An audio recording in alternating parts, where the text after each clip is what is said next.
दोस्तों, Excel academy पर आप सभी का स्वागत है। आज हम चाइना की वुल्फ वॉरियर डिप्लोमेसी के बारे में बात करेंगे। यहाँ पर आप देख सकते हैं इंडियन एक्सप्रेस का आर्टिकल है, what is China's wolf warrior diplomacy. आइए सबसे पहले वीडियो की रूपरेखा समझ लेते हैं कि किन किन बिंदुओं पर हम चर्चा करेंगे। तो सबसे पहली चीज हम लोग खबर जानेंगे, दूसरी चीज हम वुल्फ वॉरियर डिप्लोमेसी क्या है इस बारे में भी चर्चा करेंगे, और इस वुल्फ वॉरियर डिप्लोमेसी के कारण या आवश्यकता क्या रही कि चाइना ने ऐसी पॉलिसी अपनाई हुई है, और साथ ही साथ हम लोग ये भी जानेंगे कि व्यवहार में कैसी दिखाई देती है। आइए सबसे पहले खबर देख लेते हैं। चीनी कम्युनिस्ट पार्टी सीसीपी की 20वीं राष्ट्रीय कांग्रेस की बैठक रविवार अर्थात 16 अक्टूबर से शुरू हो चुकी है। इसमें व्यापक रूप से उम्मीद है कि चीनी राष्ट्रपति शी जिनपिंग को राष्ट्रपति के रूप में तीसरे कार्यकाल के लिए समर्थन प्रदान कर दिया जाएगा। इस पर एक डिटेल वीडियो हमारे द्वारा बनाई गई है, आप चाहें तो उसे अवश्य देख सकते हैं। उसमें हमने सब कुछ क्रिस्टल क्लियर कर रखा है कि क्या क्या होता है। ये लोकतंत्र का एक दिखावा मात्र होता है। शी जिनपिंग के नेतृत्व में चीन ने शासन की एक अनूठी शैली देखी है जो कई मायनों में हाल के चीनी नेताओं से बहुत ज्यादा भिन्न है। चीन की स्थिति में पिछले कुछ वर्षों में वैश्विक मामलों में हमको बदलाव दिखाई देता है। शी जिनपिंग ने घरेलू और अंतर्राष्ट्रीय स्तर पर मुद्दों से निपटने के लिए अधिक गहन दृष्टिकोण की वकालत की है। चीनी कूटनीति की वुल्फ वॉरियर शैली ने विशेष रूप से सबका ध्यान आकर्षित किया है। अब आइए जानते हैं वुल्फ वॉरियर डिप्लोमेसी। लेकिन सबसे पहले मैं आपको डिप्लोमेसी के बारे में बता देना चाहता हूँ। जब दो देश एक दूसरे से संबंध बनाते हैं तो उसे डिप्लोमेसी कहते हैं। इसमें विभिन्न देशों के अधिकारी मंत्रीगण जिस एटीट्यूड से एक दूसरे से मिलते हैं, राजनीतिक विश्लेषकों द्वारा उसे वैसा ही नाम दे दिया जाता है। जैसे ज्ञान के क्षेत्र में अगर दो देशों के बीच कोई डील हो रही है तो उसे नॉलेज डिप्लोमेसी, क्रिकेट के दौरान अगर कोई नेतागण आपस में मिल रहे हैं दोनों देशों के तो उसे क्रिकेट डिप्लोमेसी, इस तरीके के विभिन्न नाम राजनीतिक विश्लेषकों द्वारा दिया जाता है। तो ये वुल्फ वॉरियर डिप्लोमेसी। तो यहाँ पे तीन शब्द आपको नजर आ रहे हैं। एक वुल्फ एक अग्रेसिव और एक चालाक प्राणी होता है।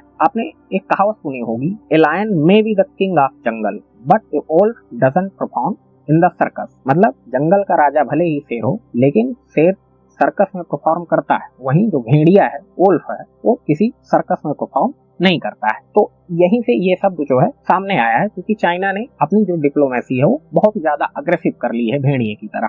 और ये सब विशेष रूप से शी जिनपिंग के राष्ट्रपति बनने के बाद से बहुत ही ज्यादा लोकप्रिय हुआ है। अब ये शब्द आया कहाँ से है? तो ये शब्द चाइना की एक मूवी वुल्फ वॉरियर जो कि 2015 में आई थी और उसका सिक्वल 2017 में आया, तो वहीं से ये शब्द प्रोमिनेंट हुआ है। उसमें जो है जो हीरो है वो एक मतलब चाइनीज सोल्जर के रूप में उसको दिखाया गया है। चाइना की ही मूवी है और वो मिलिट्री एक्शन पैक मूवी है। मतलब जो उसका हीरो है वो चाइना के इंटरेस्ट की रक्षा करता है, ऐसा कुछ दिखाया गया है। इस डिप्लोमेसी में विशेष रूप से उग्र राष्ट्रवाद और चाइना के खिलाफ कोई भी न्यूज हो तो उसका तुरंत ही काउंटर करना और चाइना की महानता के किस्से सुनाना, जैसे कि हम एक महान राज्य थे और अंग्रेजों जापानियों द्वारा हमारा बहुत शोषण किया गया, इस तरीके की कहानियां भी सुनाई जाती हैं इस डिप्लोमेसी में। अब हम फाइट बैक कर रहे हैं, तो ये इसके कुछ प्रमुख फीचर हैं वुल्फ वॉरियर डिप्लोमेसी के। चीनी सरकार के लिए चीन से परे अपनी विचारधारा का विस्तार करने और पश्चिमी देशों का मुकाबला करने और अपनी रक्षा करने की एक रणनीति से बताया जाता है। यह संचार अथवा बातचीत की बहुत ही ज्यादा आक्रामक और टकराव की शैली के लिए एक अनौपचारिक शब्द है, जिसे चीनी राजनयिकों ऑफिशियल के द्वारा पिछले एक दशक में अपनाया गया है। शुरुआत में मैंने आपको बताया कि जब से शी जिनपिंग राष्ट्रपति बने हैं तब से ये टर्म काफी ज्यादा लोकप्रिय और पॉपुलर हुआ है। अब आइए जानते हैं वुल्फ वॉरियर डिप्लोमेसी की आवश्यकता क्या है। रणनीति में बदलाव के कई कारणों को इसके लिए जिम्मेदार ठहराया जाता है। जैसा कि हम लोग जानते हैं कि पहले की नेताओं की तुलना में शी जिनपिंग की जो टेंडेंसी है वो अधिक सत्तावादी है। वो ज्यादा से ज्यादा पावर अपने हाथों में रखना चाहते हैं। एक राजनैतिक कट्टरपंथी व्यक्ति है। पूर्व अमेरिकी राष्ट्रपति डोनाल्ड ट्रंप के तहत अमेरिका चीन संबंध काफी ज्यादा बिगड़ चुके थे। जब ट्रंप साहब राष्ट्रपति थे तो उन्होंने चाइना के साथ ट्रेड वार स्टार्ट करी थी, और हाल ही में चीन पर जो कोरोना वायरस महामारी फैलाने के आरोप लगे हैं, तमाम तरीके के आरोप लगे थे कि चाइना उसको वेपनाइज कर रहा है, दूसरे देशों पर छोड़ रहा है।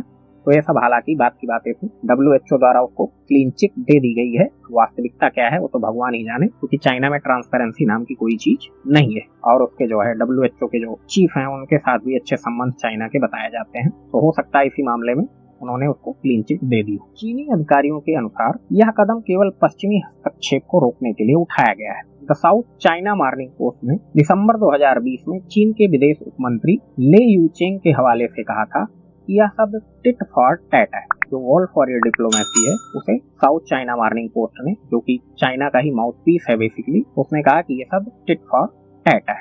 पीपल्स डेली कम्युनिस्ट पार्टी के स्वामित्व वाला चाइना का सबसे बड़ा अखबार है ये। उसने दिसंबर 2020 के एक लेख में लिखा था कि देश और लोगों के हितों की रक्षा करना चीन की कूटनीति के एक मिशन के रूप में कार्य करने के बराबर है। इसमें कहा गया था कि ये चीनी लोगों की नजर में या न्याय की आवाज होगी।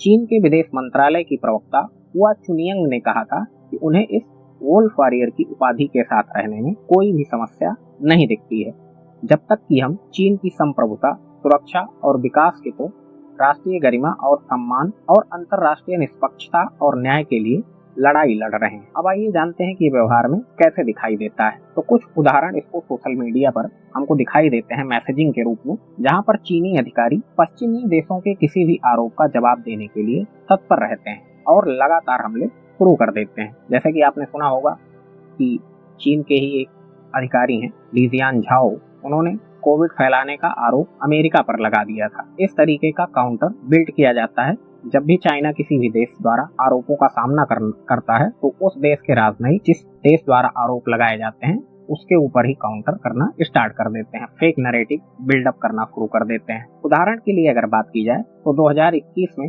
चीनी सरकार के प्रवक्ता लीजियन झाओ, जिन्हें सबसे बड़ा वोल्फ वॉरियर माना जाता है, उन्होंने एक ऑस्ट्रेलियाई सैनिक की बच्चे की हत्या की मॉर्फ तस्वीर ट्वीट की, जिसमें उन्होंने दावा किया था कि ऑस्ट्रेलियाई सेना अफगानिस्तान में बच्चों को मार रही है। ऑस्ट्रेलियाई प्रधानमंत्री ने चीन से माफी मांगने के लिए कहा था, लेकिन चाइना तब से मस नहीं हुआ था। वास्तव में जो सबसे बड़े इसमें प्रमुख खिलाड़ी हैं वो शी जिनपिंग ही हैं।